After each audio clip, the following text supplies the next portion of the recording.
নমস্কার, আমি বৈদিক অ্যাস্ট্রোলজার দার্শনিক তন্ময়। আজকে যে বিষয়টা বলবো সেটা হচ্ছে তিনটে রাশির বর্তমানে মামলা মকদ্দমায় জড়িয়ে যাওয়ার প্রবল যোগ দেখা যাচ্ছে। এই তিনটে রাশির মধ্যে কুম্ভ রাশি প্রথম রয়েছে, দ্বিতীয় রাশি রয়েছে মীন রাশি এবং তৃতীয় রাশি রয়েছে মেষ রাশি। এই তিনটি রাশির বর্তমান 1.5 বছর কিন্তু মামলা মকদ্দমায় জড়িয়ে যাওয়ার প্রবল যোগ দেখা যাচ্ছে এবং এটা চলবে এখনো 1.5 বছর বা 18 মাস।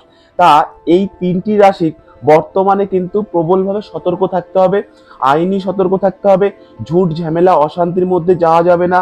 কোনো রকম পাড়ায় ক্লাবে মন্দিরে পুজো আচ্ছারা বিভিন্ন জায়গায় কোনো জায়গাতে বিভিন্ন মানে একদম অ্যাগ্রেসিভ ভাবে এই তিনটি রাশি কিন্তু যাওয়া উচিত নয়।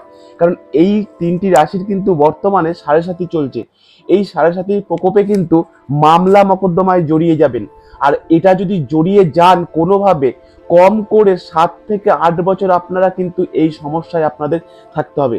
তাই সেখান থেকে বলবো যে একটু সতর্ক থাকবেন, ভালো থাকবেন, সুস্থ থাকবেন। নমস্কার।